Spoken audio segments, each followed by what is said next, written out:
Howdy everyone. You thought you could escape me. Nah, I'm back with another story. If you missed the last video, don't worry, you didn't miss much.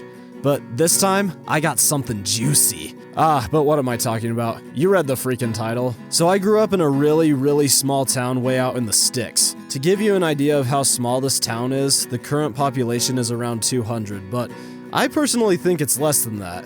And it wasn't much bigger back when this story took place. There's no grocery store, no high school, no community center, no Sephora, no McDanks. It's the boonies.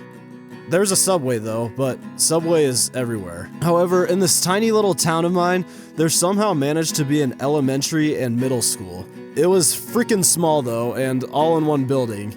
And some of the grade levels were combined into one class under one teacher. My 8th grade class had an entirety of 3 students, including me.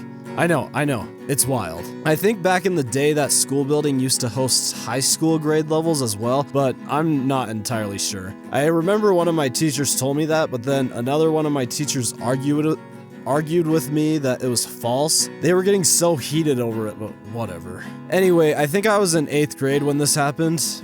My teacher, not the one who argued over stupid bullcrap with me, a much cooler one, was gone for some reason. I don't remember if this was when she got a sinus infection and we had substitute teachers for like 2 weeks straight, but if it was, then oh boy, I had some interesting substitute teachers that week. Might have to make another video on that. It was at this moment that I finally started to see that the school hired some interesting characters as subs.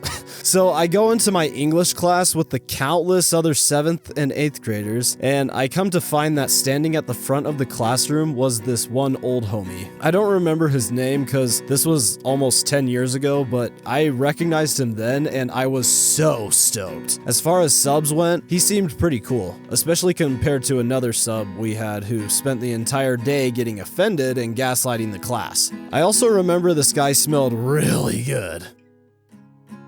Okay, that sounded really weird, but I'm serious. He must have had this bougie cologne or something. For the sake of this video, I'm gonna refer to him as Mr. Giorgio. Anyway, everyone sat down, seeming just as relieved as I was that we had a good sub for the day. Class went just about as normal as it could, especially for that day, but when it came time for us to start working on like a worksheet or a book report or something, Mr. Giorgio started talking to the class. I have no idea what the context was or why he even started talking about these things, but here it goes.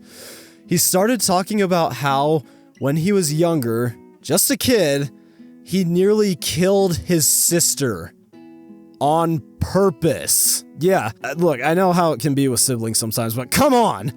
He said that when they were at the dinner table, she was annoying him or something, and in response to this, he climbed up onto the table, grabbed a steak knife, and jabbed her in the head. And I don't even know what kind of transition this would require, but at some point thereafter, Mr. Giorgio told us about when he and his wife were trying to have kids. He couldn't get aroused.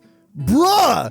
What prompts someone to discuss any of this with a class full of middle schoolers? This was so jarring to me because, like I said, I had Mr. Giorgio substitute teach me before and nothing like this had ever happened. One moment I was just chilling, and then the next, I was suddenly in the same room as a psychopath. I'm pretty sure he talked about other things like how he had been arrested and gone to jail once, but that's all I remember. What a great way to start the day! The rest of it progressed pretty normally, and I don't remember if this happened the same day or not, but the principal met with each student in that class and asked us about Mr. Giorgio and what he told us. It turns out, while Mr. Giorgio was giving his big spiel, one of the custodians walked by the open door and overheard everything. So obviously she reported Mr. Giorgio and I never saw him again. I think he was fired. No, I'm certain he was fired.